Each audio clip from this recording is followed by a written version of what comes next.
આજના વ્લોગમાં આપણે આજે આવ્યા છીએ એક સાડીના એક્ઝિબિશનમાં શૂટ કરવા માટે, રીલ શૂટ કરવા માટે.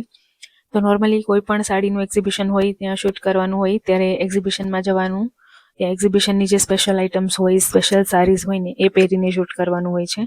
કારણ કે જો સાડી પહેરેલી હોય ને તો વધારે સારી ઇફેક્ટ આવે, રીલ પર પણ આવે અને લોકો જોવે પણ. તો અમારે જો વહેલા જ પહોંચી જવાનું હોય અને હું મારી સાથે અમુક વસ્તુ લઈને જાઉં છું. આ વખતે તો એકચ્યુઅલી હું એક બ્લાઉઝ લઈને પણ આવી છું, કારણ કે આ એક્ઝિબિશનમાં બ્લાઉઝીસ નથી. બાકી એક્ઝિબિશનમાં સારા સારા બ્લાઉઝીસ પણ હોય છે જે અમે સિલેક્ટ કરી અને પહેરતા હોય છે, પણ અહીંયા બ્લાઉઝીસ નથી એટલે હું બ્લાઉઝ પણ લઈને આવી છું. અને મારી બીજી વસ્તુઓ જેમ કે હિલ્સ લઈને આવી છું, અને હું ઇયરિંગ્સ લઈને આવી છું, અને બીજું ઇયરિંગ્સ પ્લસ બસ હા એટલી વસ્તુ છે. પીવાનું પાણી પ્લસ ગોગલ્સ ને એવું બધું અમે લઈને આવ્યા છીએ. જો બહુ મસ્ત મસ્ત ઇયરિંગ્સ છે મારી પાસે, એ લઈને આવી છું. હવે આ એક ચેન્જિંગ રૂમ છે આ ગેલેરીનો, તો એ ચેન્જિંગ રૂમમાં અમે આવી ગયા છીએ ચેન્જ કરવા માટે. તો હવે આપણે જઈને સાડી સિલેક્ટ કરીએ.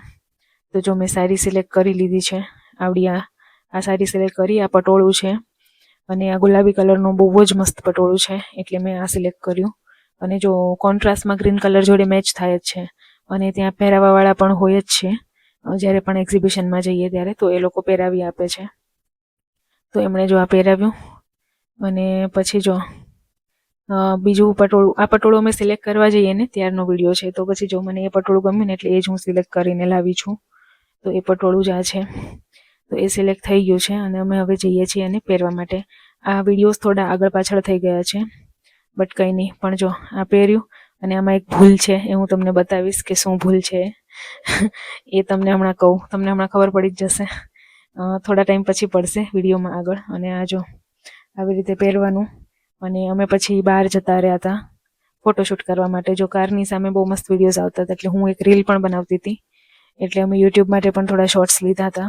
તો એ જ હું તમને અત્યારે યુટ્યુબમાં નાખી રહી છું. જો કેટલો મસ્ત પલ્લું છે, અને મને સાડીના મેચિંગનું એક ક્લચ પણ મળી ગયું છે. એટલે અમે ક્લચ ઘણા બધા હતા, પણ મેં પછી મારી સાડીનું જ જે હતું ને મેચનું એ ક્લચ લીધું હતું. તો અહીંયા બહુ મસ્ત મસ્ત બધી જ સાડીની જોડે મેચિંગના ક્લચીસ પણ હોય છે, મસ્ત મસ્ત. જો મારા હાથમાં જ છે અત્યારે. અને ગેલેરીની પાછળનો એરિયા છે આ, તો બહુ ખુલ્લો અને એકદમ મસ્ત પાર્કિંગ પ્લસ ગ્રીનરી, ગાર્ડન ને એવું બધું જ હતું, એટલે અમને શૂટ કરવાની મજા આવી. બીજી સાડી જો મેં આ વ્હાઈટ પહેરેલી છે, અને આ વ્હાઈટ સાડી એટલી મસ્ત હતી ને કે અમે બે સાડીનું શૂટ કરી નાખ્યું ત્યાં. અને પછી સાઈડ પહેરીને અમે અહીંયા આવ્યા ને તો આ ઘરનું જે કલર છે ને બહુ મસ્ત છે, એટલે અમે અહીંયા શૂટ કરતા હતા. પછી ગોગલ્સમાં પણ ટ્રાય કર્યું કે કેવા શોર્ટ્સ આવે છે. અમે ફોટોશૂટ કરવા આવ્યા હતા. પછી જો આ શોર્ટ ક્યાંનો છે, આ મેં પિંક સાડી પહેરી, પછી મેં પિંક ઇયરિંગ્સ પહેરી લીધી. મેં પિંક લીધી જ હતી. મેં કીધું પિંક સાડી હશે ને તો પિંક ઇયરિંગ્સ પહેરીશ, એટલે પછી પિંક ઇયરિંગ્સ પહેરી લીધી. અને જો આની જોડે મેચિંગ, એટલે આજે બધું મેચિંગ થઈ ગયું. પિંક સાડી, પિંક ઇયરિંગ્સ અને પિંક ક્લચ હતું મારી પાસે, જે બટવો કહેવાય ને એ બી બહુ મસ્ત લાગતું હતું. પછી જો ગરમી થતી હતી એટલે પછી હું વાળ સરખા કર્યા, અને જો હવે રેડી અમે થઈ ગયા છીએ. તો હવે અમે બહાર રીલનું પણ શૂટ કરશું ગેલેરીની અંદર, અને બહાર જઈને ફોટોશૂટ પણ કરશું. તો અંદર જે ગેલેરીનું શૂટ કર્યું ને એ બહુ લેવાનો ટાઈમ નથી મળ્યો, કારણ કે એમાં અમે જે વિડીયો લીધો એ રીલમાં જતો રહ્યો છે, અને એ આડો વિડીયો ના હોય, ઊભો હોય રીલનો.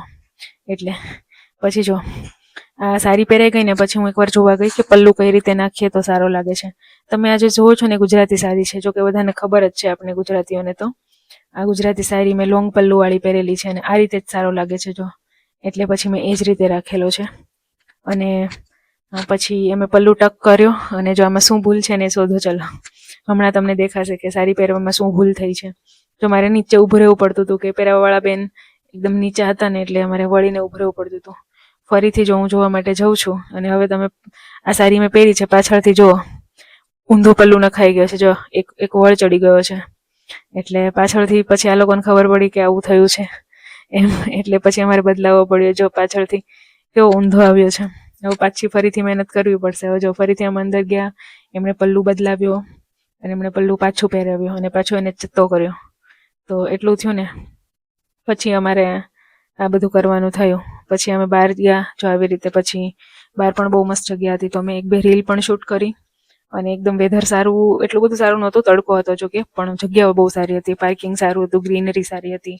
ત્યાંના બીજા એક બે ઘર હતા, એમાં કલર પણ બહુ મસ્ત હતા, એટલે ત્યાં ઉભા રહીને બી ફોટા પાડ્યા. કારણ કે આમાં પોસ્ટ પણ કરવાની હોય, રીલની જોડે જોડે ફોટાની પોસ્ટ હોય ને એટલે ફોટા થોડા લેવા જ પડે. તો પછી એ થયું જો આ ગેલેરીની પાછળનો રસ્તો છે, કારણ કે ગેલેરીની આગળ તો રોડ જ છે, ત્યાં ક્યાંય ફોટો લેવા એમ નથી, પણ ગેલેરીની પાછળ જો આટલી બધી ગ્રીનરી છે, બહુ મસ્ત જગ્યા છે. મેં જે સાડી પહેરી છે ને એમાં બેકગ્રાઉન્ડમાં ગ્રીન કલર હોય ને તો બહુ જ મસ્ત લાગે, એટલા માટે પછી એ જ રાખ્યું. પછી જો અત્યારે હું બીજી સાડી શોધવા આવી છું, તો મને આ વ્હાઈટ સાડી ગમી અને આજ મેં પહેરી છે, તમે વિડીયોમાં આગળ જોયું હશે. તો આ સાડી ગમીને એટલે મેં આજ લઈ લીધી, અને મને એમ જ હતું આ વખતે કે મારે તો વ્હાઈટ જ સાડી પહેરવી છે, એટલે વ્હાઈટ જ સાડી લીધી છે. પછી જો આ એક નહીં, મેં હજી બીજી પણ એક વ્હાઈટ સાડી સિલેક્ટ કરી છે. અને પછી મેં ગેલેરીના જે ઓર્ગેનાઇઝર છે ને એમને જ પૂછ્યું કે આ બેમાંથી કઈ, એ પણ ફિમેલ ઓર્ગેનાઇઝર છે, તો એમણે જ કીધું કે આ સાડી સારી લાગશે એમ.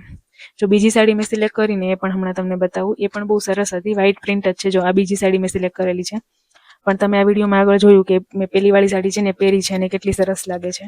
તો પછી હું એમને જ પૂછી આવી કે આ બંનેમાંથી કઈ સાડીમાં શૂટ તમને જોઈએ છે એ રીતે. તો મેં એવું કીધું કે આ જ સારી, એમ જો હું બતાવવા ગઈ છું એમ ત્યાં બેઠા છે. પછી મને થયું કે બેલ્ટ પહેરવો જોઈએ, બેલ્ટ કેવોક લાગે છે એમ. તો અત્યારે તો આ સાડીમાં બહુ સારો નહોતો લાગતો, પણ મને ગમે ત્યારે સારી સાથે બેલ્ટ વાળું શૂટ તો કરવું જ છે એકવાર, એટલે હું ગમે ત્યાંથી ગમે તેવો સારો બેલ્ટ ગોતીને એકાદ વાર બેલ્ટ તો નાખીશ જ સાડીમાં. તો તમે એના માટે સબસ્ક્રાઈબ કરજો, અને એવા પણ બ્લોગ્સ આવશે, એટલે મને બહુ જ શોખ છે. તો ક્યારેક તો હું સાડી સાથે કોઈ સારો બેલ્ટ લઈ આવીને પહેરીશ જ. અત્યારે તો અમે ટ્રાય કર્યું પણ બહુ શૂટ ના થયું એટલે ના પહેર્યું. પછી અમે બહાર જઈને જો આ બધા ક્લચ જોડે અને આવી રીતે શૂટ કર્યા. તો હવે નેક્સ્ટ વ્લોગમાં મળીએ. નેક્સ્ટ ક્યાંય પણ શૂટ હશે ને તો હું એનો વ્લોગ્સ મૂકીશ, અને ડેઈલી વ્લોગ્સ પણ આવતા જ હોય છે. તો નેક્સ્ટ વ્લોગમાં મળીએ, અને bye bye and take care.